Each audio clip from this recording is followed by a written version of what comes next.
I was on my way to my daughter's house, anticipating a quiet family dinner, a brief respite from the demands of the company. I was looking forward to a warm, familiar evening when a message from my lawyer flashed across my phone's screen. "Call me. It's urgent." My heart seemed to stop for a moment. I immediately dialed his number, and the words he spoke about my daughter sent a chill through my entire body. "You simply won't be able to comprehend what she had planned." My hands were perfectly steady as I went over the quarterly reports, a routine I'd performed for decades, when my phone vibrated insistently, the screen illuminated with the name Arthur Vance. "Call me immediately. It's an emergency concerning Claire." The pen I was holding slipped from my grasp. In the 30 years I had spent building Vanguard innovations from the ground up, I had never once seen Arthur use the word emergency in connection with my family. I dialed his number before the screen could fade to black. "Eleanor?" His voice was the familiar sound of professional steel. "I need to give you a warning. Claire has filed a lawsuit. She is petitioning to have you declared incompetent to run Vanguard Innovations." The words struck me like a bucket of ice water. "What are you talking about, Arthur? That's not possible. She's my daughter. She has a coalition of shareholders with her," he explained. "They are making the claim that your emotional instability has caused you to lose your edge." I sank heavily into my chair. Through the expansive floor-to-ceiling windows, the Boston skyline, a view I had cherished for decades while building this company for her, became a watery blur. "How much time do I have?" "The hearing is scheduled in 1 week. We have to move quickly." My mouth felt as dry as dust. 1 week? "Eleanor, she has been orchestrating this for months.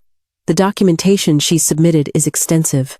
There are financial records that supposedly point to erratic decisions, and testimonies from various board meetings." I stood up and began to pace between my desk and the window, the city lights beginning to sparkle below. Rain started to streak the glass, like tears I was unable to shed. "What kind of testimonies?"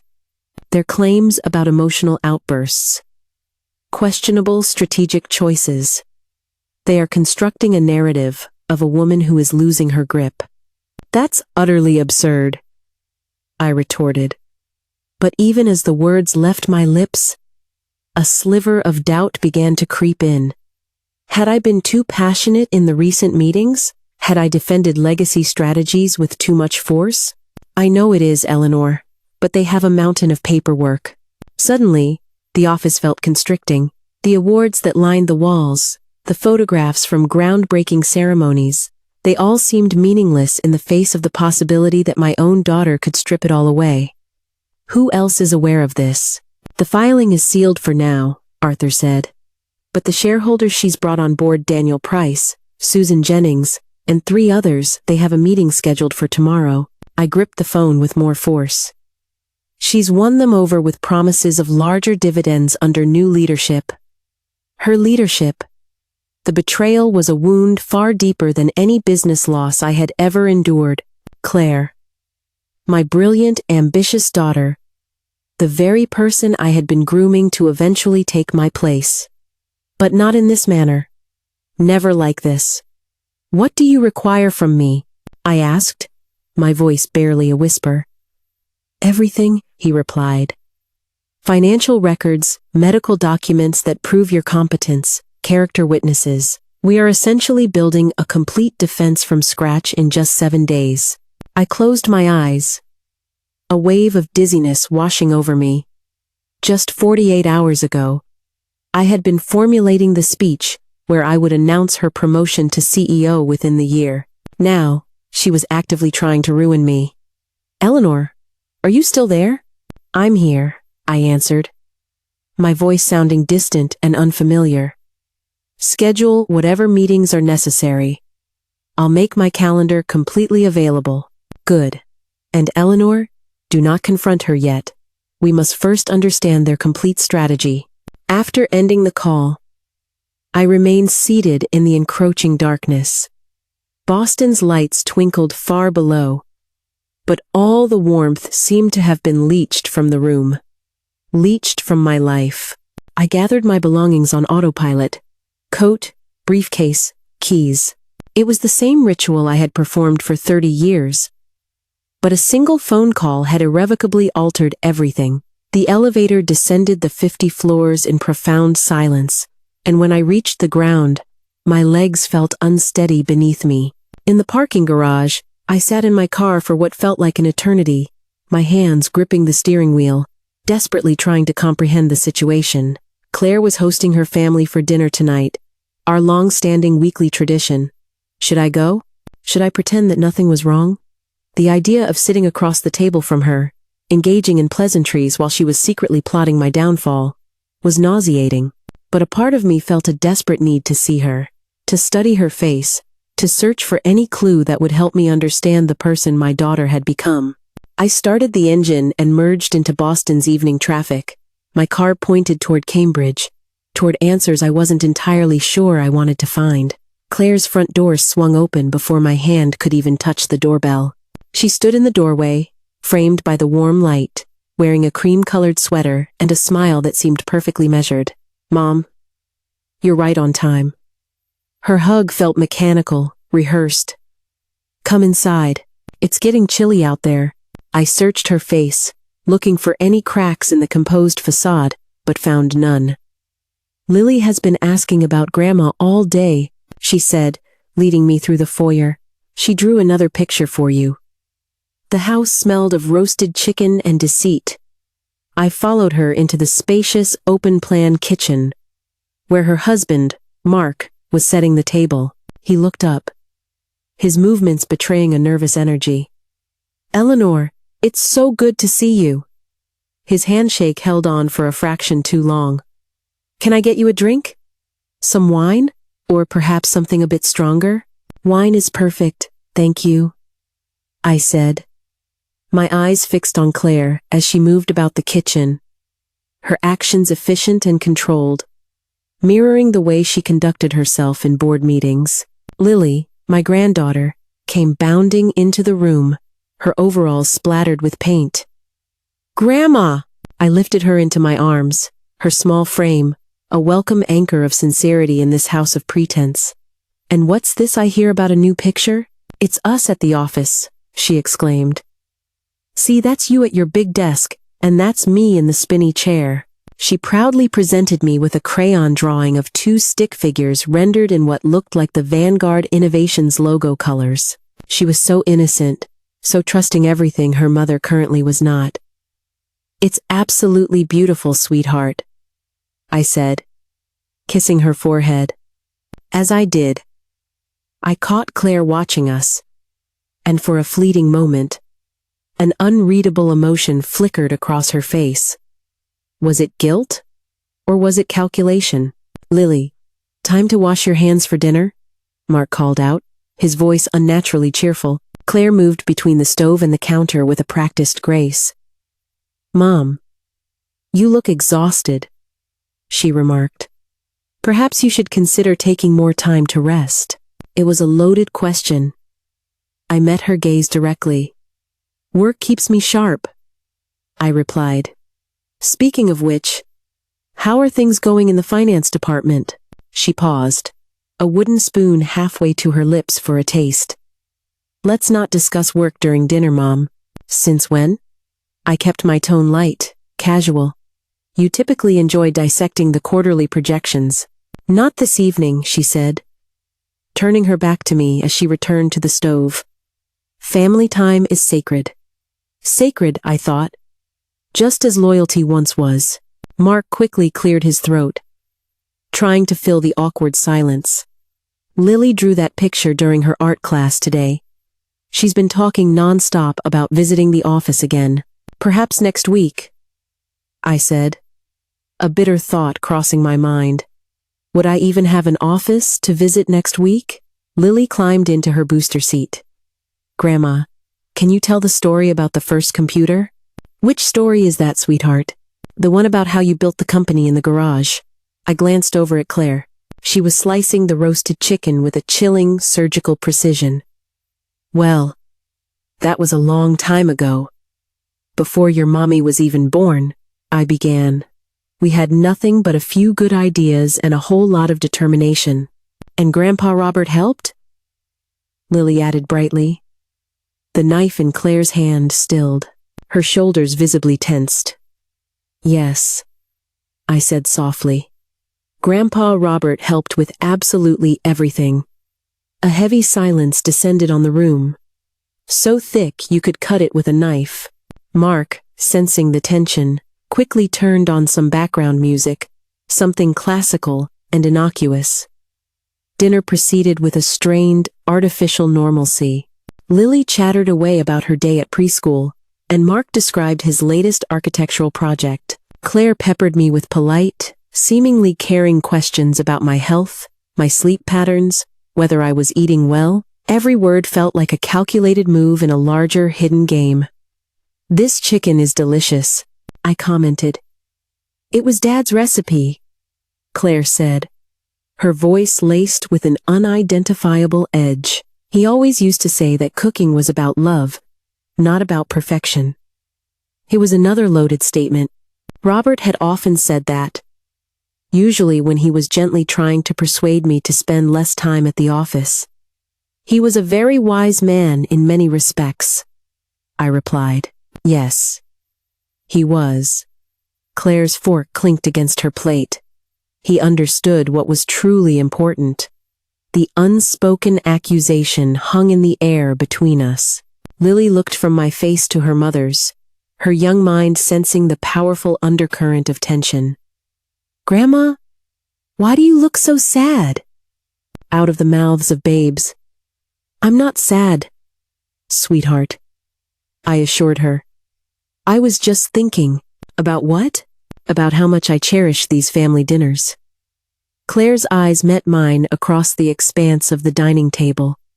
For a fleeting second, I saw a glimpse of the little girl, who used to sit by the window, patiently waiting for me to come home from work, but the moment vanished as quickly as it had appeared. More wine?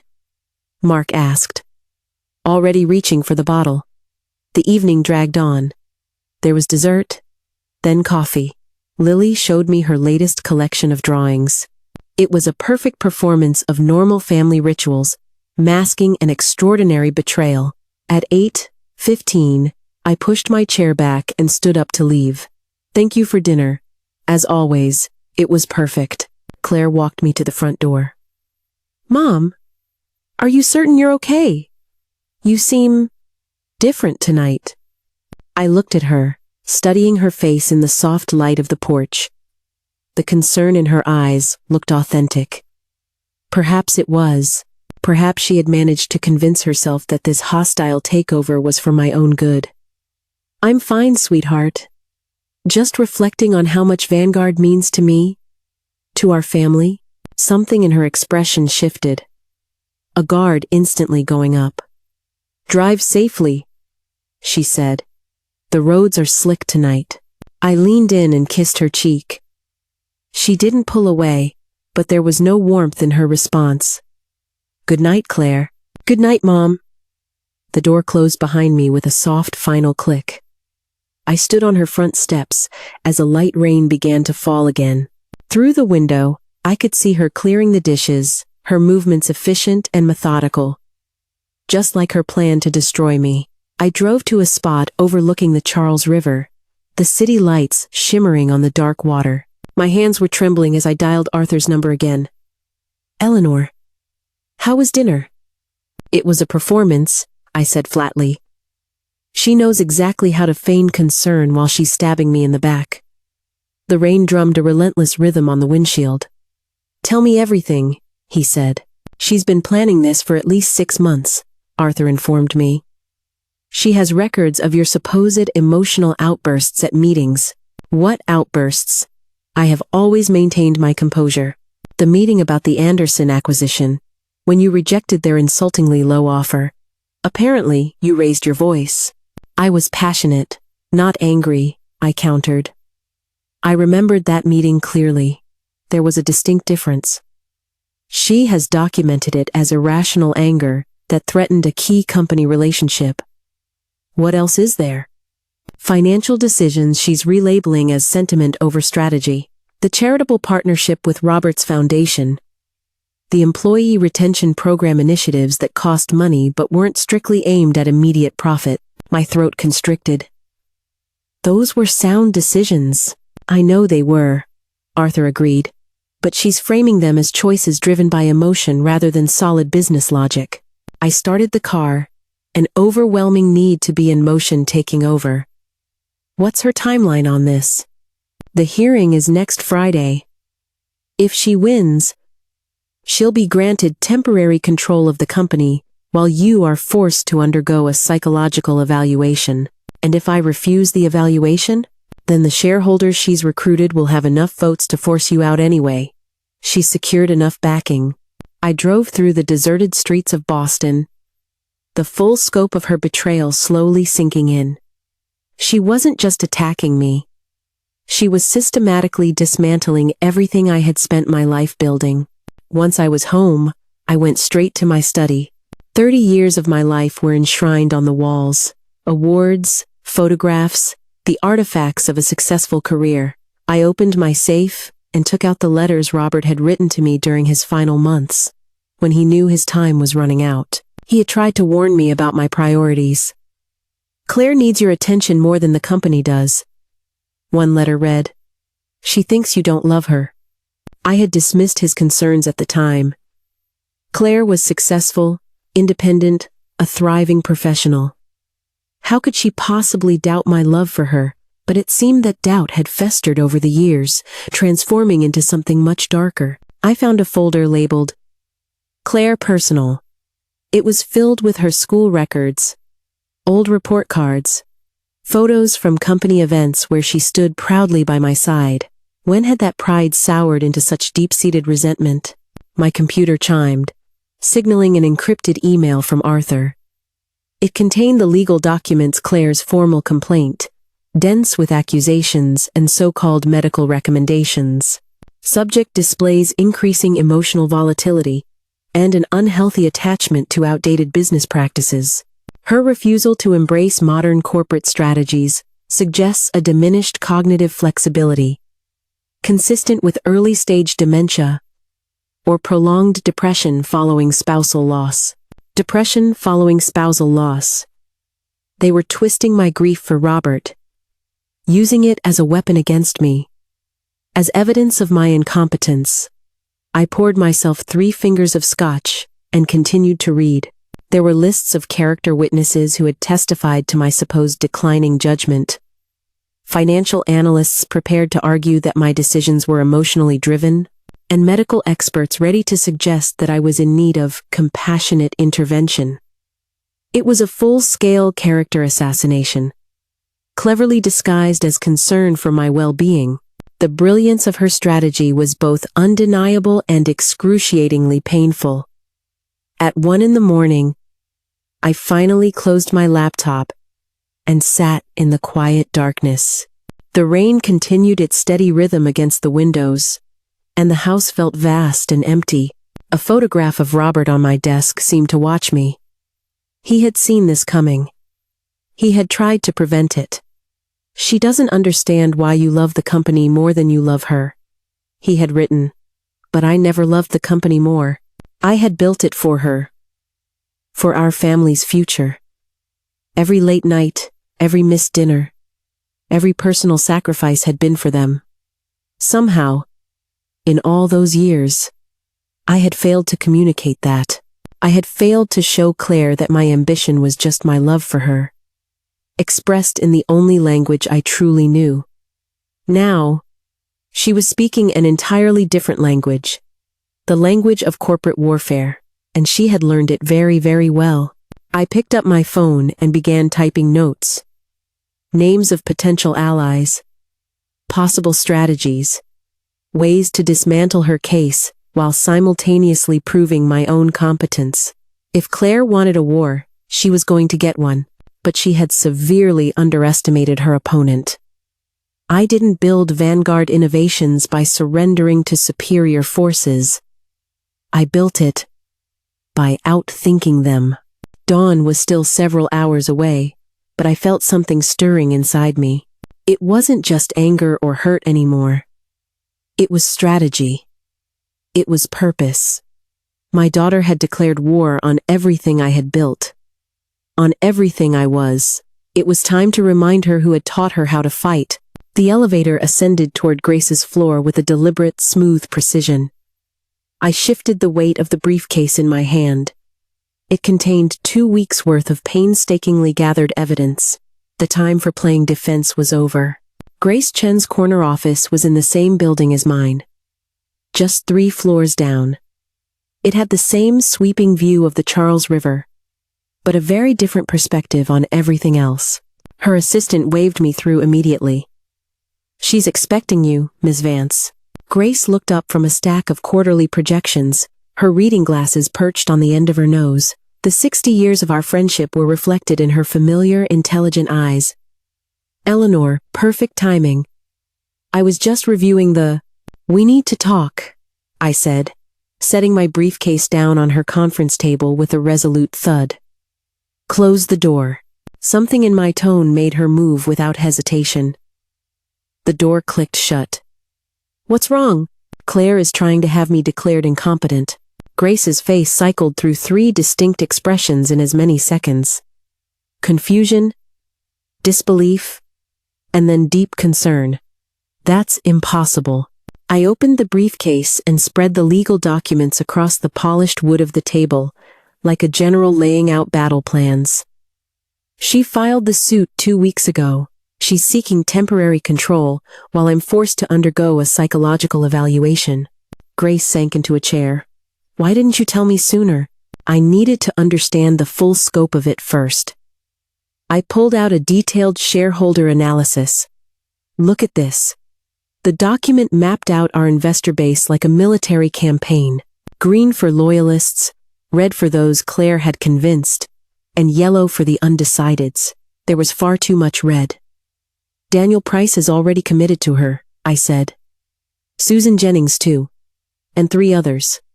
Grace studied the names on the list. "Eleanor. She promised Price a 15% dividend increase." "Based on what?" I asked, though I feared I already knew the answer. "Staff cuts," Grace said grimly.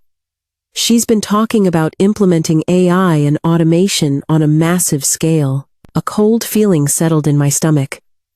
That would decimate the company culture we've spent 30 years building.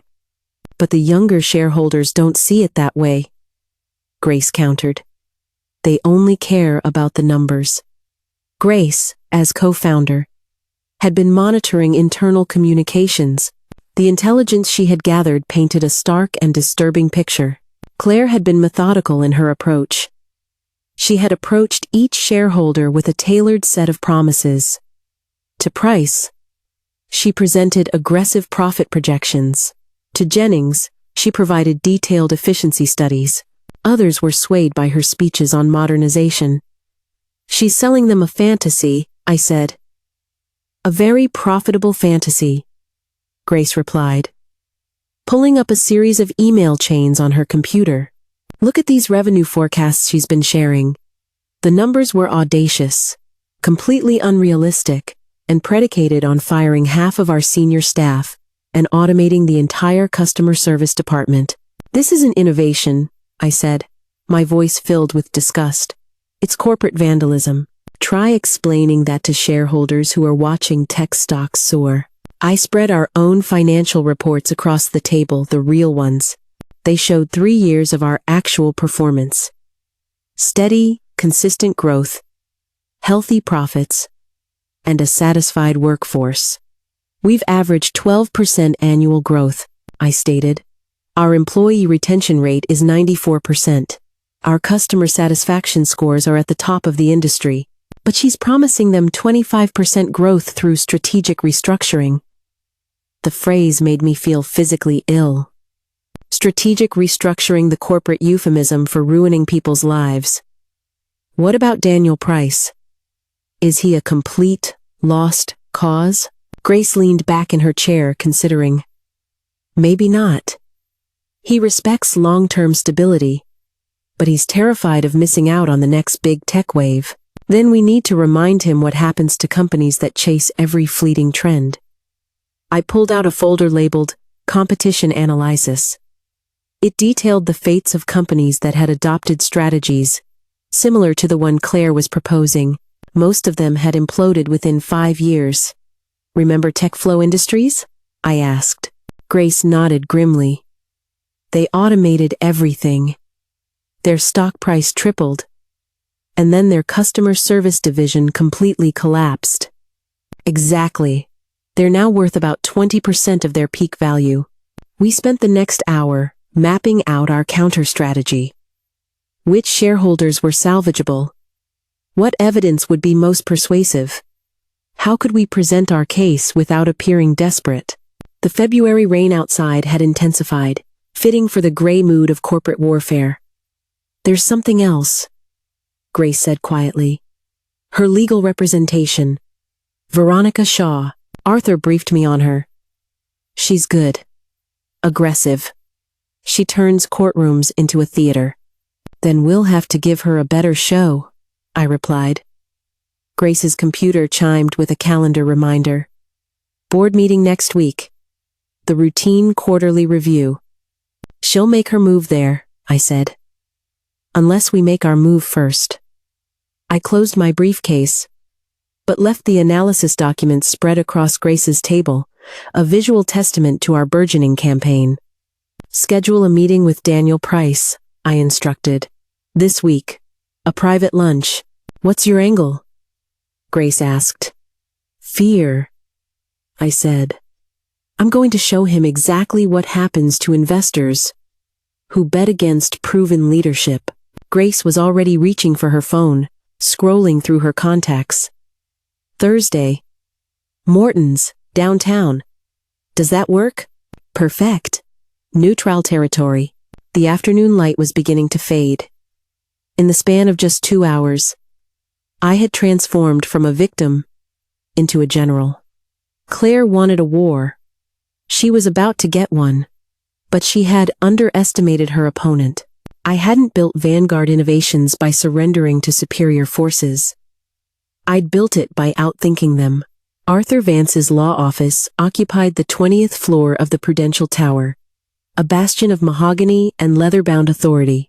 I arrived 10 minutes early, my briefcase heavy with the intelligence Grace had gathered. The receptionist offered me coffee, which I accepted. This was going to be a long morning. Eleanor, Arthur said, appearing in his office doorway. Ready for battle? His conference room had been converted into a command center. The documents from Claire's lawsuit were pinned to one wall, while the materials for my defense occupied another. The empty space between them was waiting to be filled with our battle plans.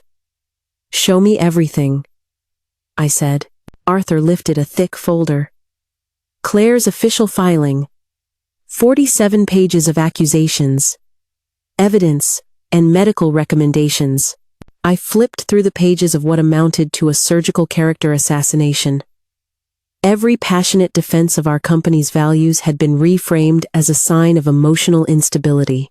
Every innovative risk I had taken was repositioned as evidence of declining judgment. She claims you've lost touch with market reality, Arthur said. Our profits grew by 12% last year, I countered. But she's arguing that's due to her initiatives, not yours. A classic case of rewriting history to cast herself as the hero. What about her evidence? I asked. Arthur indicated a separate stack of documents. 6 months of meticulously gathered documentation. Meetings where you allegedly displayed inappropriate emotional responses. Financial decisions. She's labeled as sentiment over strategy. The Anderson acquisition. The charity partnership with Roberts Foundation. The employee retention program. All sound, long-term profitable decisions, dismissed as emotional weakness. And her lawyer, Veronica Shaw, I said. Arthur's expression grew dark. She has 38 wins and 42 competency hearings. She specializes in these kinds of family business disputes, meaning she knows exactly how to make a loving mother look like a declining matriarch. I finished for him. I studied Shaw's photograph on Arthur's computer screen. She had sharp features and a predatory smile. This was a woman who had built a career on dismantling family legacies. Veronica Shaw is known for turning court proceedings into a theatrical performance. Then we'll have to write a better script, I said firmly. Arthur laid out our defense strategy. Character witnesses, solid financial evidence, and medical evaluations to prove my mental acuity. I've scheduled cognitive assessments with 3 independent doctors, he said. Blood work, a full psychological evaluation, a complete physical. It's overkill, but it's necessary. Shaw will attack your competence from every conceivable angle. The irony was bitter. At 62, I was sharper and more focused than most people half my age, but Claire had weaponized my grief over Robert's death. She's claiming you're suffering from a delayed trauma response, Arthur explained. Emotional deterioration following spousal loss, manifesting as poor business judgment and increased volatility, using Robert's memory against me. The calculation was breathtakingly cruel. What's our counter strategy? For the first time that morning, Arthur smiled. We turn her greatest strength into her greatest weakness. He spread our own evidence across the table. Claire's unrealistic promises to shareholders, her aggressive financial projections, and the email chains that documented her 6-month campaign of deception. We're filing a countersuit. For what? Breach of fiduciary duty, conspiracy to defraud shareholders, and intentional infliction of emotional distress. The last charge felt deeply personal, which, of course, it was. Will it work? I asked. It will force her to defend her own actions instead of solely attacking yours. Arthur produced a formal document, our countersuit.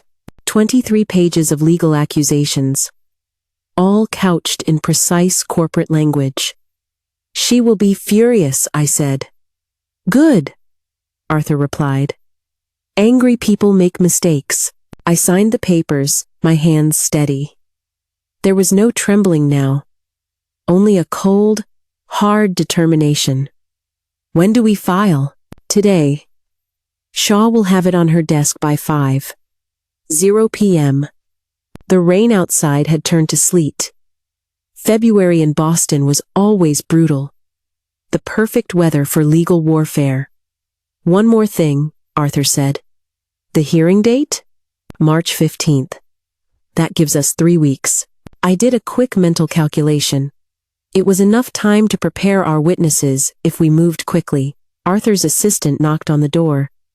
Excuse me, Ms. Chen is here for the 11:30 appointment. Grace entered, carrying her own briefcase. Our alliance was expanding. Gentlemen, she said, then corrected herself with a smile. Eleanor, ready to save our company? The 3 of us stood around the conference table, the evidence of a family's betrayal spread across the polished mahogany. Claire wanted to play legal games, I said. Now she's going to learn the rules. Outside, Boston's skyline was shrouded in a gray mist. But inside that room, a sharp clarity was beginning to crystallize. War had been declared. Sides had been chosen. It was time to remind my daughter who had taught her how to fight. I arrived 15 minutes early and chose a table by the window, which overlooked the controlled chaos of Faneuil Hall Marketplace. The tentative warmth of a Boston March was in the air, with vendors selling the first flowers of spring beneath a cloudy sky. The coffee was bitter, which seemed appropriate for the occasion. Claire appeared at 2:15 on the dot, dressed in a charcoal business suit, her armor for the battle ahead. She scanned the cafe before approaching my table, instinctively calculating exits and noting potential witnesses. Mom, she said, sitting down across from me, a palpable distance between us. Thank you for agreeing to meet. Your message said it was important. I studied her face. She looked tired, thinner than she had at our last dinner. The weight of her deception was clearly taking its toll, even on her. How's Lily? I asked. She's fine. She's been asking about you. The words were laced with accusation. I was the absent grandmother, the workaholic mother, the woman who always chose business over family. And Mark? He's busy with his projects, she replied, her voice carefully neutral. We were circling each other. Two combatants testing each other's defenses before the real engagement. Claire, why didn't you just come to me directly? Something flickered in her expression, surprise. Perhaps even guilt. About what? She asked, still maintaining the charade. It was impressive, in a chilling way. About your concerns, I said.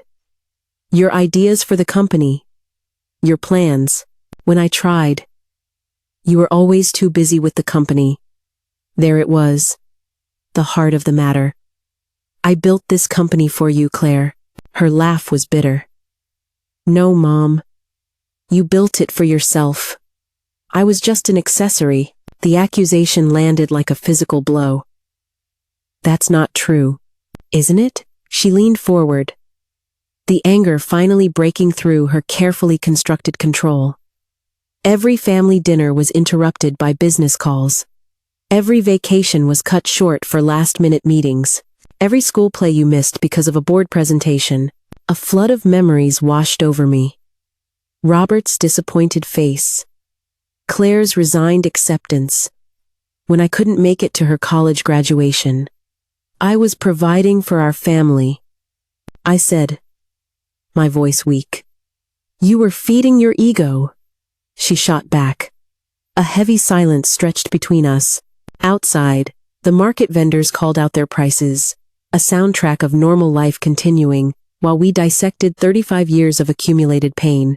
I want to modernize the company, she said, but you block every initiative I propose. I want to preserve what works, I countered. What works? Her voice rose slightly. Mom, we are falling behind. Other tech companies are outpacing us. Our systems are outdated.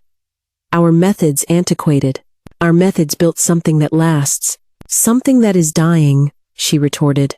She pulled out her phone and showed me a series of industry projections, charts, and graphs that painted Vanguard Innovations as a dinosaur, blindly waiting for extinction.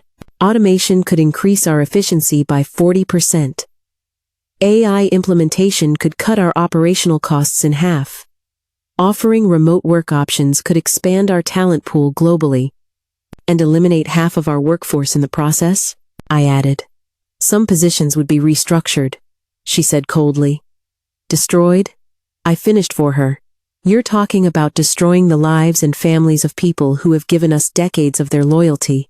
Her jaw tightened. Business isn't about loyalty, Mom. It's about results. When did you become so cold? I asked, genuinely shocked. The day I realized that sentiment doesn't pay dividends. The words hung in the air between us like a guillotine's blade. This wasn't my daughter speaking. This was someone else entirely. Who taught you that? You did, she said, meeting my eyes without flinching. Every time you chose the company over us. Every time you proved that success mattered more than people. I felt something shatter inside my chest. It wasn't anger or betrayal anymore. It was a devastating understanding. You never meant a lot of things, Mom, she said, gathering her phone and purse. But intentions don't change the results. Claire, wait. She stood, looking down at me with Robert's eyes set in a stranger's face. I'm not that little girl waiting by the window for you anymore. I don't need your approval. I don't need your permission. And I don't need your company. But you want it, I said. I want to save it from you. She turned and walked toward the exit, the sharp click of her heels echoing on the hardwood floor. At the doorway, she paused. Give Lily my love. Then she was gone, swallowed up by the bustling market crowd. I sat alone with my cold coffee, and an even colder realization. My daughter wasn't just trying to take my company. She was seeking revenge for 35 years of perceived neglect. And the most painful part was, maybe she was right. The courthouse steps were slick, with a fine morning rain. I ascended them slowly, briefcase in hand, watching as Claire's legal team arranged themselves like a pack of predators. Veronica Shaw stood at the center, her sharp suit gleaming under the gray Boston sky. Claire was dressed in a conservative navy blue, the very picture of a competent, concerned daughter protecting her family's assets from a declining matriarch. She refused to meet my eyes. Inside, the courtroom was buzzing with a quiet, tense energy. Shareholders filled the gallery, alongside business reporters and curious attorneys drawn by the spectacle of family drama playing out in public. Arthur touched my arm gently. "Remember," he whispered, "stay calm. Answer everything clearly."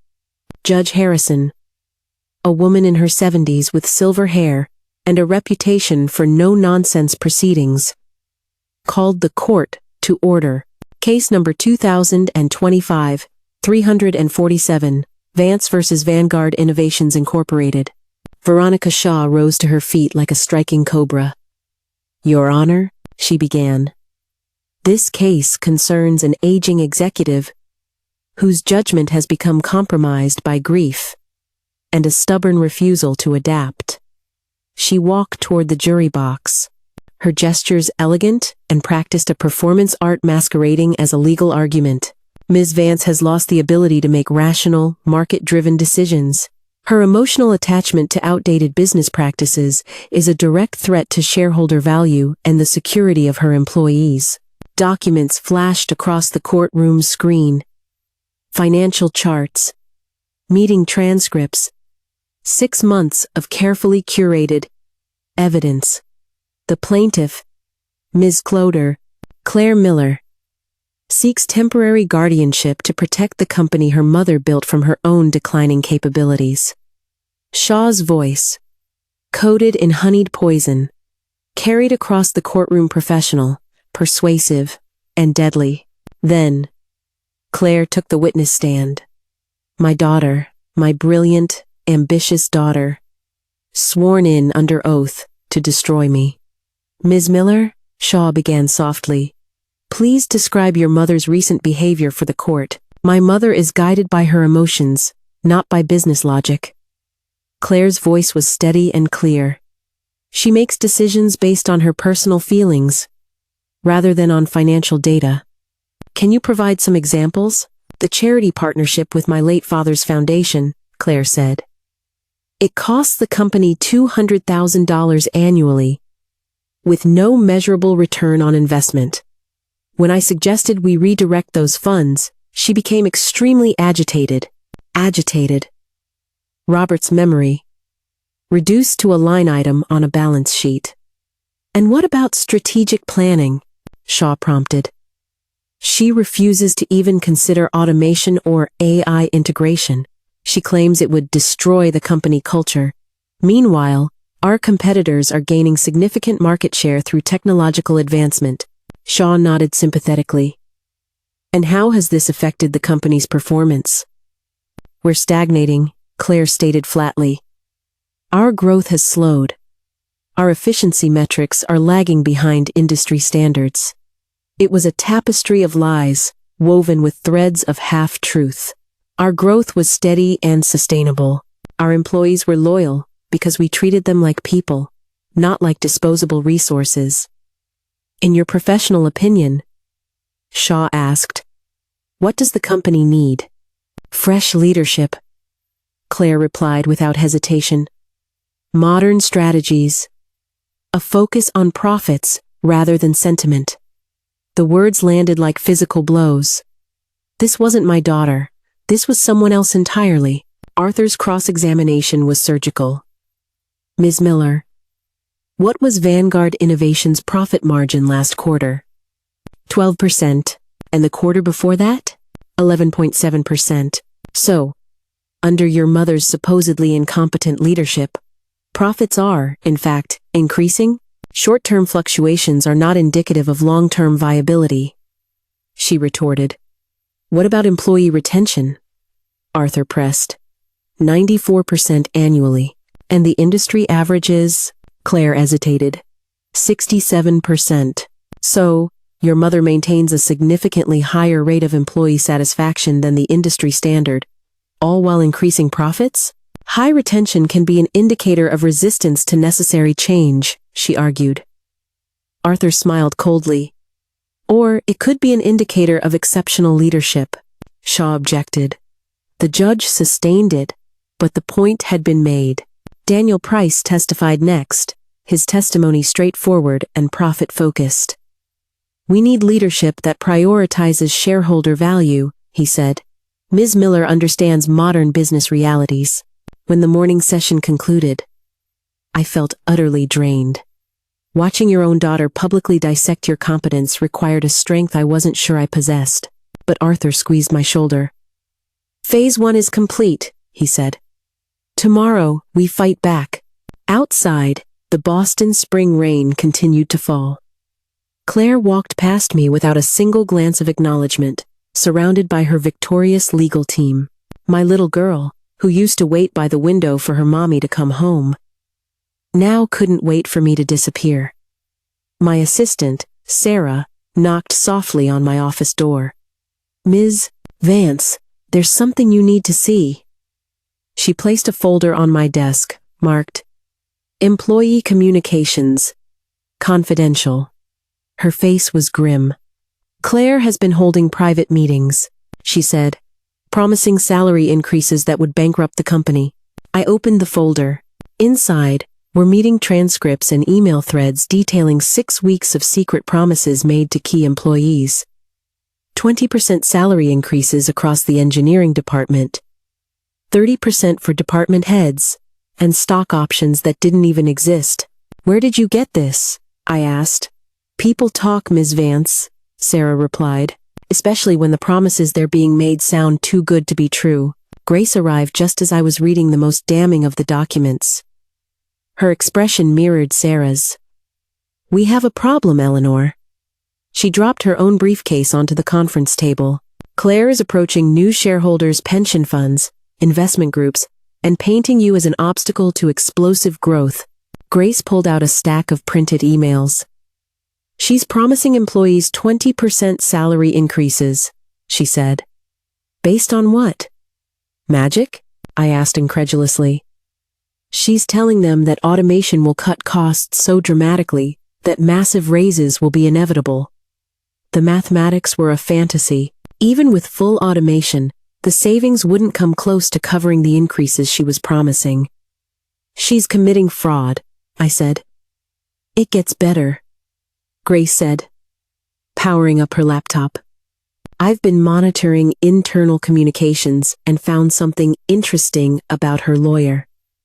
Veronica Shaw's professional headshot appeared on the screen, attached to a news article. Shaw was sanctioned by the Bar Association 2 years ago for suborning perjury in a similar case. She was temporarily suspended from practice. Just then my phone rang. It was Arthur. Eleanor, I have evidence that Veronica Shaw has violated ethical standards. What kind of evidence? She coached Claire's testimony. She told her exactly what to say, how to phrase her accusations. That's witness tampering, I breathed. The pieces were falling into place. Claire's polished, confident performance in court hadn't been natural at all. It had been meticulously scripted. More importantly, Arthur continued, his voice low and serious.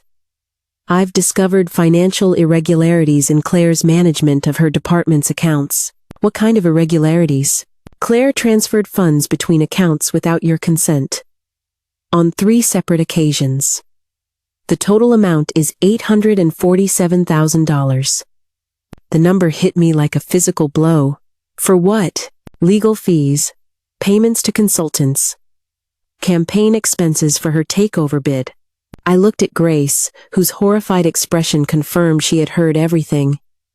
That's embezzlement, she whispered. Technically, it's unauthorized use of corporate funds, Arthur corrected. But yes, it's criminal behavior.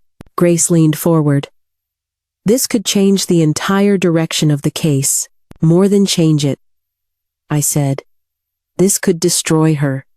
The irony was sickening. My daughter, in her attempt to prove my incompetence, had demonstrated her own criminal stupidity.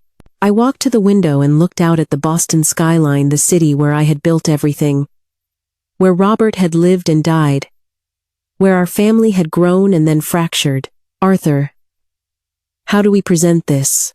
I asked. "Carefully," he advised. "We don't want to appear vindictive, just competent. As for Shaw's ethics violations, I'll file a formal complaint with the Bar Association and simultaneously present the evidence to the judge." Grace was already organizing the documents on my conference table.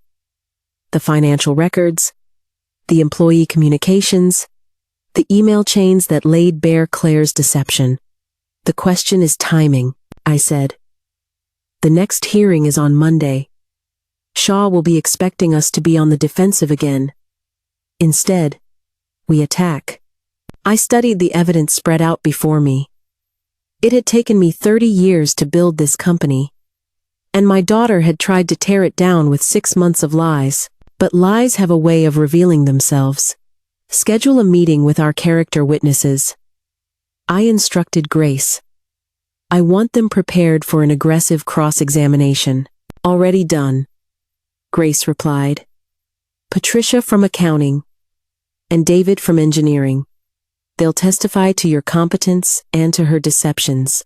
"What about the employees she made those promises to?" "Most of them are confused," Grace said. "They trusted her, but the numbers just don't add up." The late afternoon sun slanted through my office windows. April in Boston could be stunningly beautiful when the rain finally stopped. "I think I'll head home early tonight," I said. "I need to plan our presentation." Grace gathered her documents. "We have enough ammunition to sink a battleship. Let's just hope we can aim it accurately," I replied. After they left, I sat alone in my office. The silence felt different now. It wasn't empty. It was focused. Tomorrow, we would remind everyone who built Vanguard Innovations and why it deserved so much better than my daughter's desperate, misguided ambitions. The courthouse felt different this time. The air crackled with a palpable tension as all the parties assembled. Claire sat with Veronica Shaw, their confidence from the previous session still radiating. They had no idea what was coming. Judge Harrison called the court to order.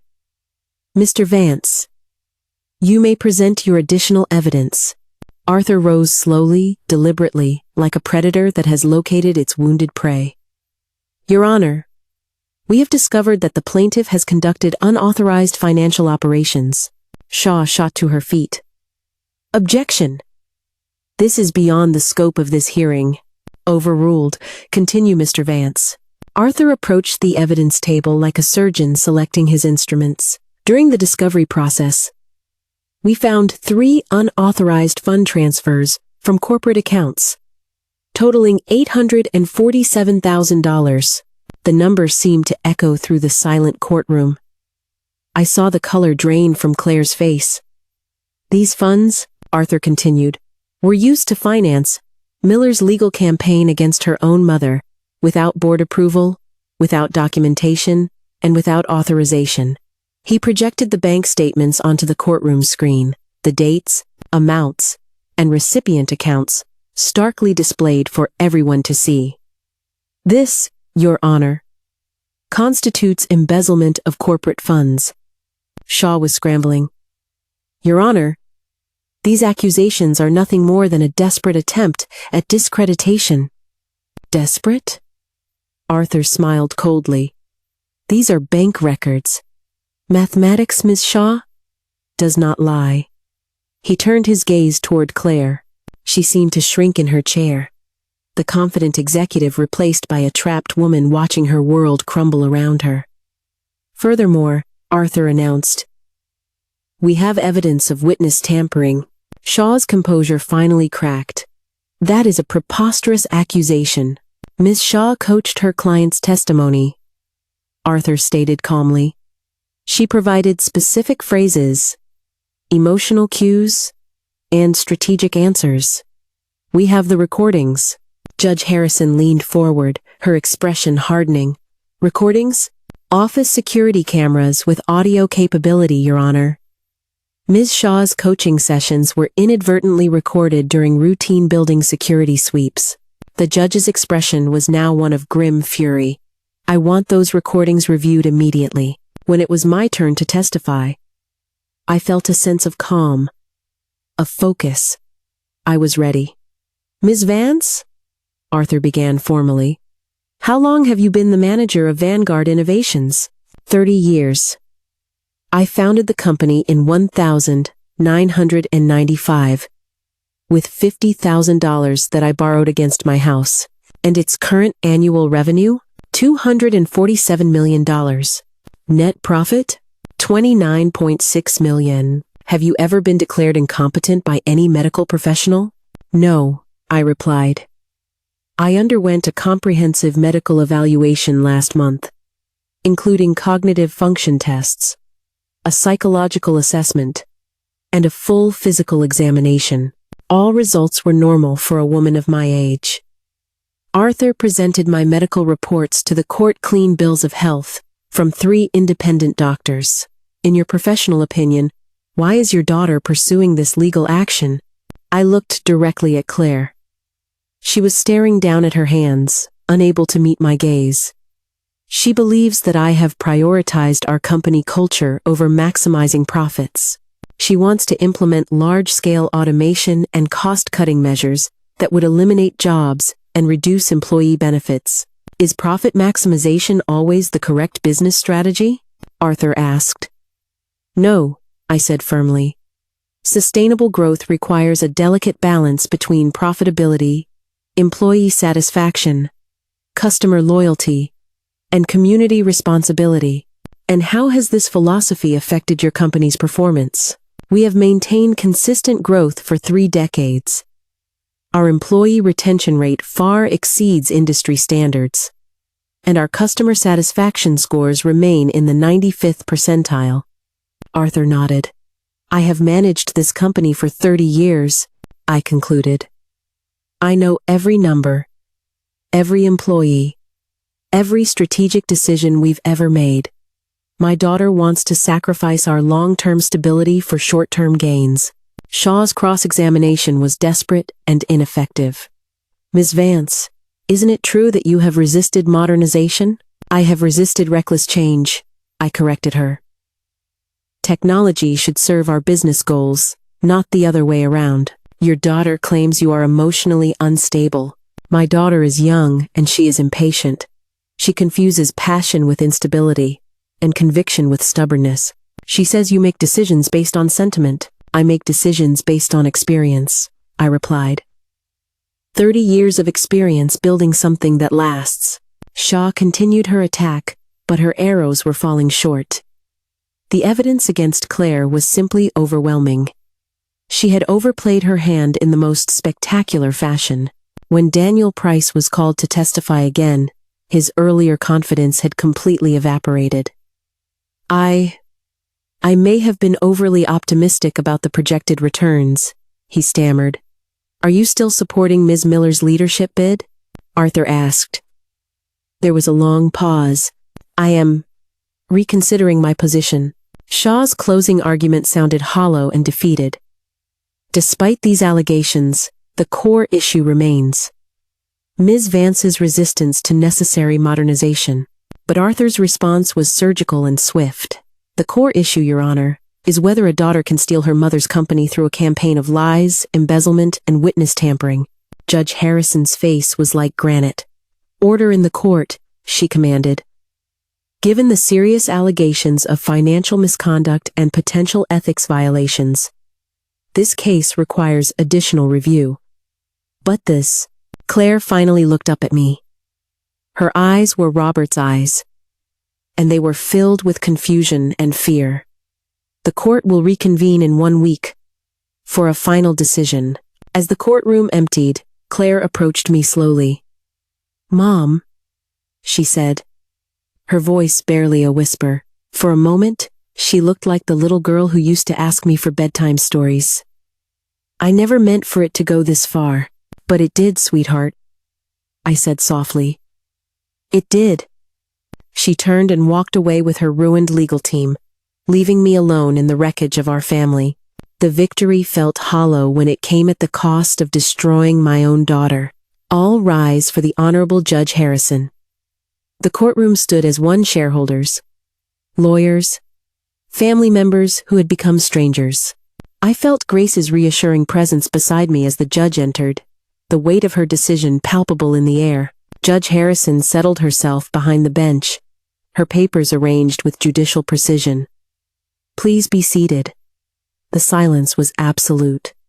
3 months of brutal family warfare had been reduced to this single moment. In the matter of Vance versus Vanguard Innovations Incorporated, she began, I have reached my decision. My heart hammered against my ribs. Across the aisle, Claire sat rigid in her chair, Veronica Shaw's hand resting on her shoulder. After a thorough review of all evidence, testimony, and documentation, the court finds no grounds for declaring Ms. Eleanor Vance incompetent to manage her business affairs. A wave of relief washed over me, but it felt strangely empty. Furthermore, the judge continued, the evidence of financial irregularities and potential witness tampering raises serious concerns about the plaintiff's conduct. I saw Claire's shoulders sag, the fight draining out of her completely. The case is dismissed. Ms. Vance retains full control of Vanguard Innovations Corporation. Grace leaned over. Justice has prevailed, she whispered.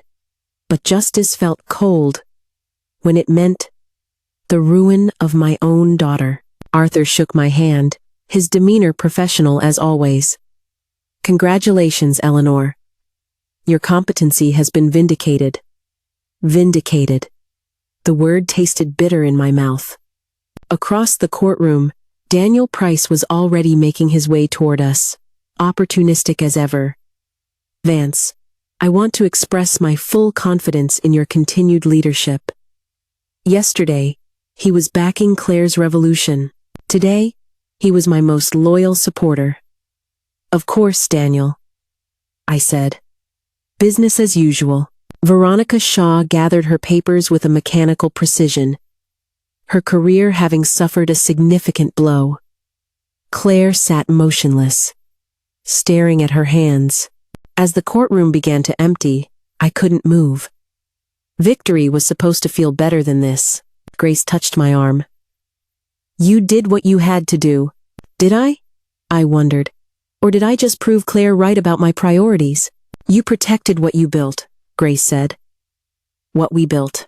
The company was safe. My reputation was intact. The shareholders were reassured. I had preserved everything I had fought for, except for my relationship with my daughter. Claire stood up slowly and gathered her purse.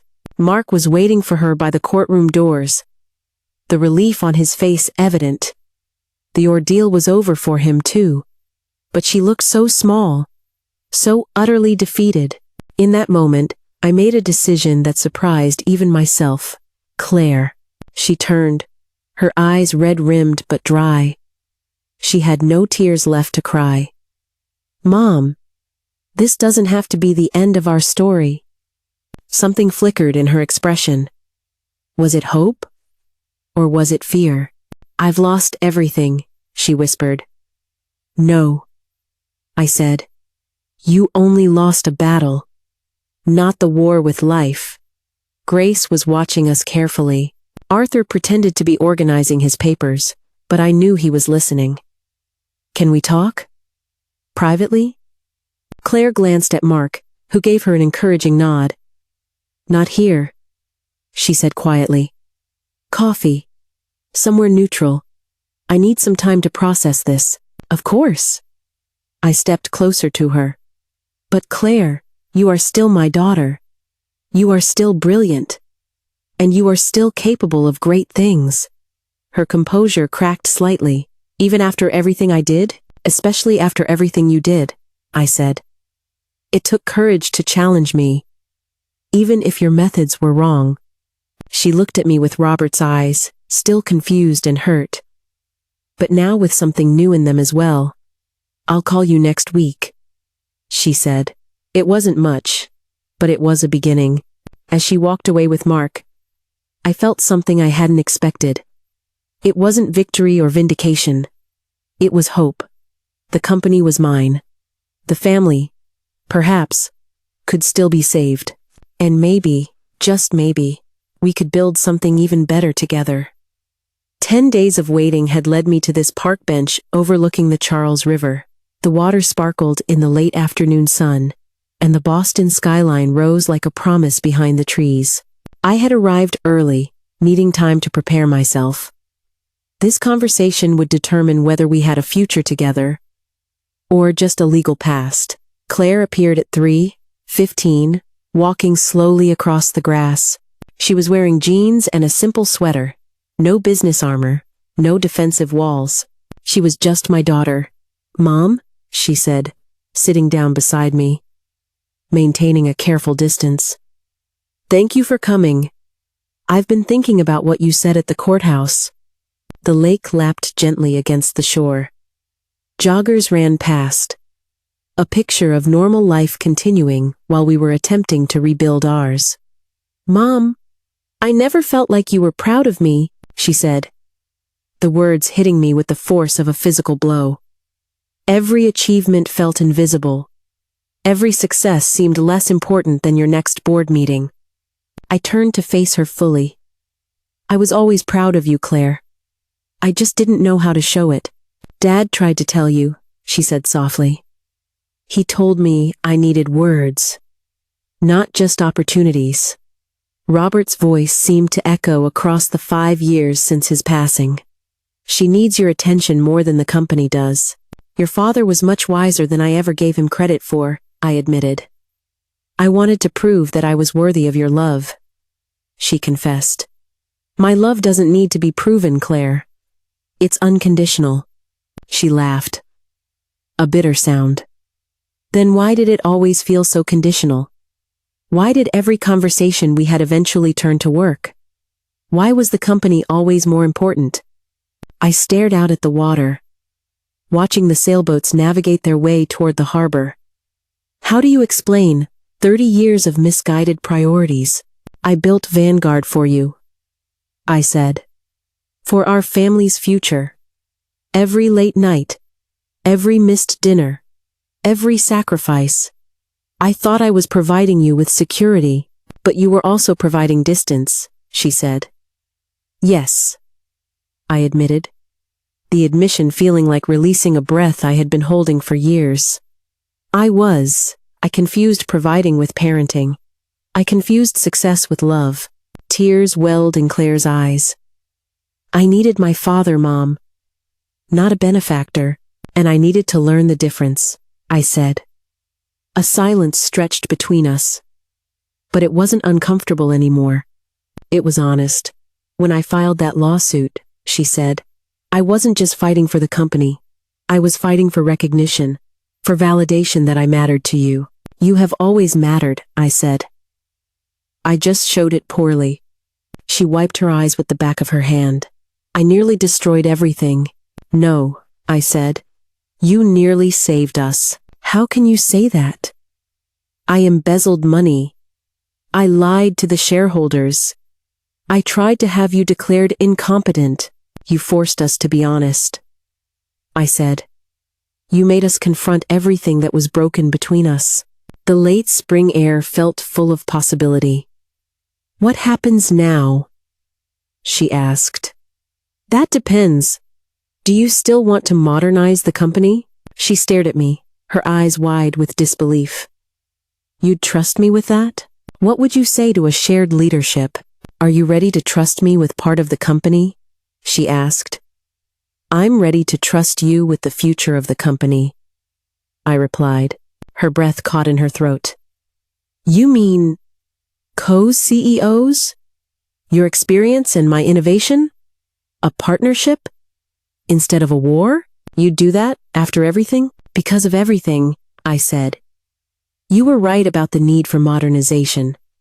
And I was right about the importance of our culture. Together, we could build something that Robert would have been immensely proud of."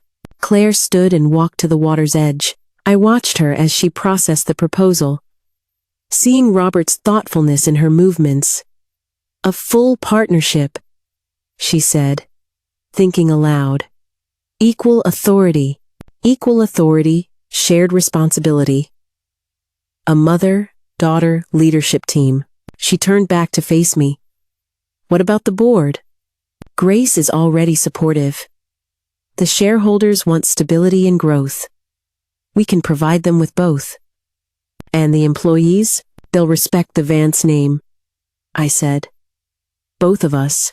She walked back and sat closer to me this time. I have conditions. Name them. Full transparency. No decisions made without consultation. The implementation of modern technology. An employee profit sharing program. Agreed, I said. And I have my own conditions. Maintaining our company culture. Gradual changes, not revolutionary ones. And family time is to be protected. Weekly family dinners. No business talk during Lily's bedtime stories, she added, a small smile playing on her lips. And Robert's foundation continues. Deal, I said. A real smile spreading across my face for the first time in months. I extended my hand. Partners? She shook it firmly. Partners. Then, she surprised me by leaning forward and hugging me tightly. I love you, Mom. I love you too, sweetheart, I whispered. I always have. We held each other there by the Charles River. As the afternoon faded, a mother and daughter becoming something new. Business partners, family, the future. The kitchen smelled of Robert's favorite recipe. Claire moved between the stove and the counter with a practiced efficiency. But tonight felt different. There was a sense of celebration in her every gesture. Mom, I made your favorite dish, she said as I walked in, carrying a wrapped gift and wearing a genuine grandmother's smile. Something smells just like your father's cooking, I said. Same recipe, same love, she replied. The table was set formally but warmly, with candles and the good china, the kind of attention to detail reserved for special occasions. Lily bounded into the room, wearing a new dress that already had a few paint stains on it. Grandma, Lily, Grandma brought you something special. I handed her the wrapped package. She tore through the paper with the unbridled enthusiasm of a 4-year-old, revealing a miniature business suit. For when you're ready to run Vanguard Innovations, I said. Lily giggled, holding the tiny jacket up against herself. Will I be the boss? Someday, sweetheart, I said. Someday you just might be. Mark emerged from his study, a set of architectural plans tucked under his arm. I'm so glad we're one family again, he said. So am I replied, and I meant it with every fiber of my being. Dinner conversation flowed easily and naturally. Lily chattered about her adventures at preschool.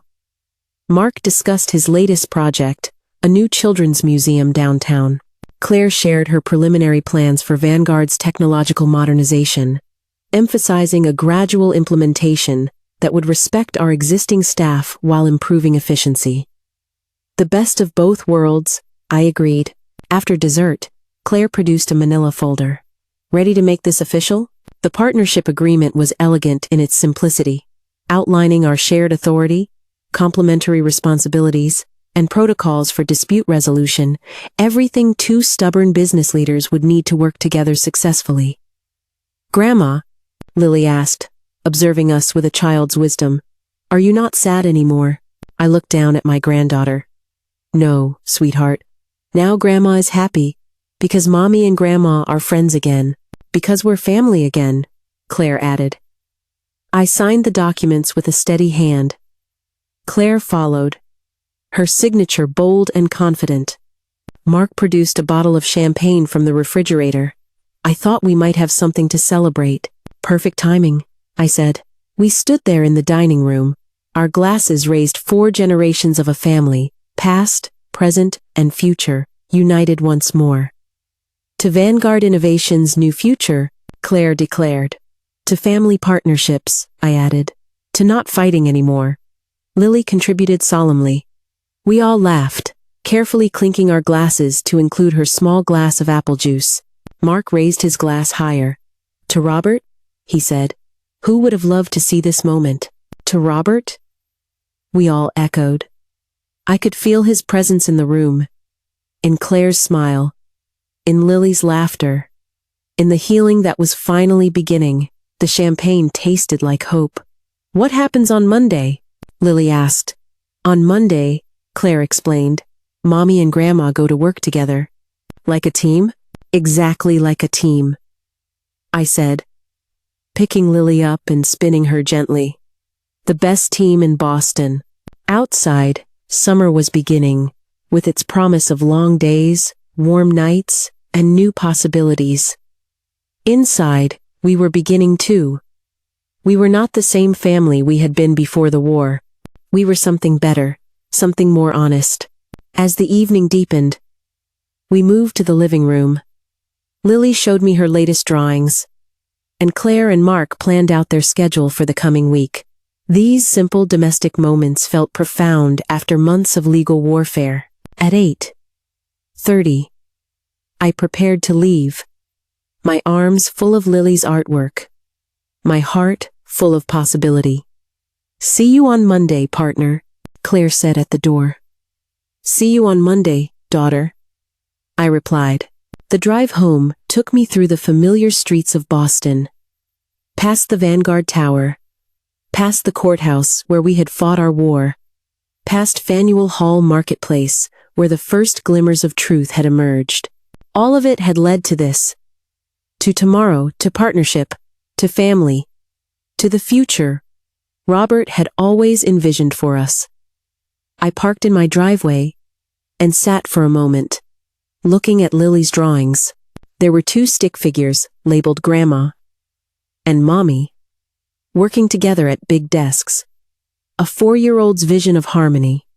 It was the perfect business plan.